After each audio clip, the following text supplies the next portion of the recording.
पूरे विश्व की सबसे महान कहानी है ये। गौतम बुद्ध के माध्यम से हम आपको बताएंगे। हे माता रानी, जो भी हमारी वीडियो को लाइक और सब्सक्राइब करता है, हमारी वीडियो को अंत तक देखता है, हे माता रानी उसकी हर मनोकामना पूर्ण करना, उनके घर खुशियों का भंडार भर देना। चलिए हम आपको बताते हैं वे कौन कौन सी विश्व की सबसे महान एक हीरे की असली कीमत जोरी को ही पता होती है।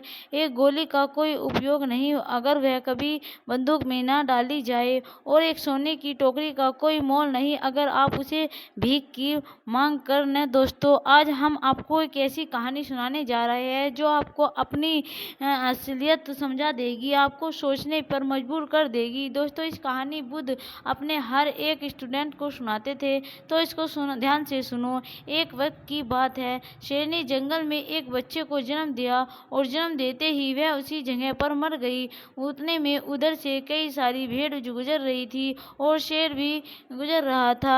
बच्चा जिसने अभी अभी दुनिया में कदम रखा था, वह भी इस संसार उन भेड़ों के साथ मिलकर चलने लगा। शेरनी का बच्चा उन भेड़ों के साथ ही रहने लगा और उन भेड़ों के साथ रहने की वजह से उसको एक भेड़ भी समझ रहा था। उसने कभी भी यह नहीं मांस नहीं खाया और उन भेड़ों के साथ मिलकर घास खाने लगा था।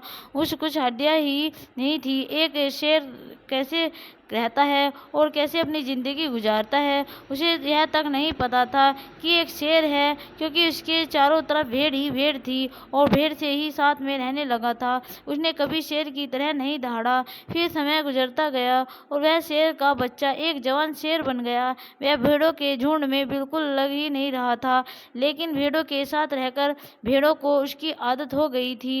एक दिन एक बूढ़े शेर ने उन भेड़ों के झुंड पर हमला कर दिया। जब उस बूढ़े शेर ने भेड़ों के झुंड में उस जवान शेर को देखा तो वह हैरान हो गया। उसे अपनी आंखों पर विश्वास नहीं हो रहा था।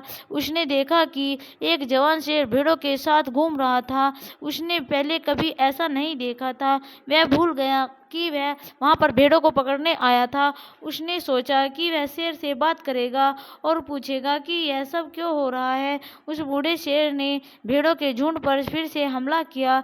उस शेर को पकड़ने के लिए भेड़ों में से जैसे इस बूढ़े शेर को देखा, तब अपनी जान बचाकर भागने लगे। उन भेड़ों के साथ वह शेर भी अपनी जान बचाकर भागने लगा। कुछ देर के बाद उस बूढ़े शेर ने उस जवान शेर को पकड़ लिया। बूढ़े शेर ने उस जवान शेर को पकड़कर यह कहा, अरे बेवकूफ़, तू मुझे देखकर क्यों भाग रहा है?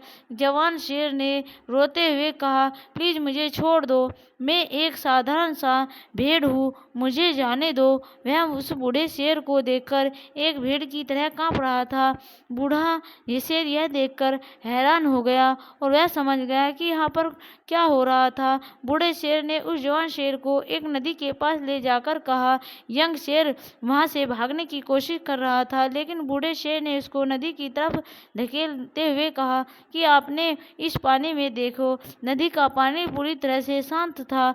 बूढ़े शेर ने जवान शेर को कहा कि अपने चेहरे को इस नदी में देखो और फिर मेरे चेहरे को देखो, अपनी बॉडी को नदी में देखो और फिर मेरी बॉडी को देखो। उस जवान शेर ने डरते हुए अपना चेहरा नदी में देखा।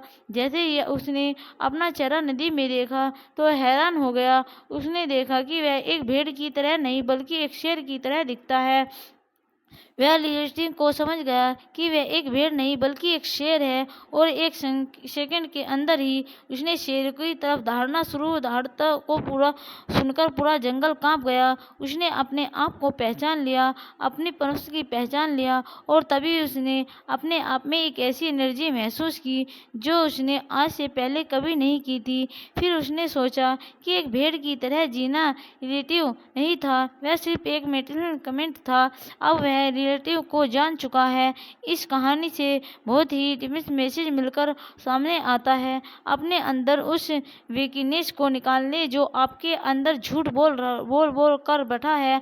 आप भी एक शेर की तरह हो जो भेड़ों के बीच फंस चुके हो, और उसके आसपास जितने भी लोग हैं वह अपने आप ही फिलहाल करते हैं कि आप अपनी लाइफ में कुछ नहीं कर सकते हो, क्योंकि कहीं ना आप भी उनके साथ रहकर उनकी तरह बनने की कोशिश करते चाहते हो, आपकी इस भीड़ से अलग खड़े रहना है और अपनी मोटिवेशन, अपनी परवरिश और अपनी एबिलिटी को पहचानना है। और जिस दिन आप अपनी पावर, अपनी पहचान लगेंगे उस शेर की तरह, तब उसको दौड़ोगे तो आपको पता चल जाएगा कि आप भी एक शेर हो, शेर की तरह ही दिखते हो।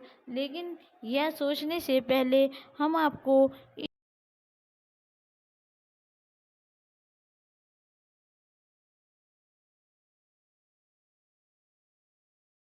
हमारी प्रार्थना सुनेंगे, और यदि हमें उन्हें विश्वास और वास्तविक इरादे से संबोधित करेंगे तो वे उनका उत्तर देंगे। अपने दिलों में इस बात की पुष्टि महसूस करो कि वे हमारी बात सुनता है।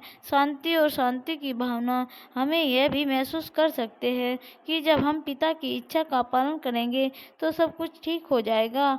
यह दोस्तों हमारी कहानी आपको कैसी लगी है, कमेंट में ज़रूर बताइए। थैंक यू दोस्तों, बाय बाय।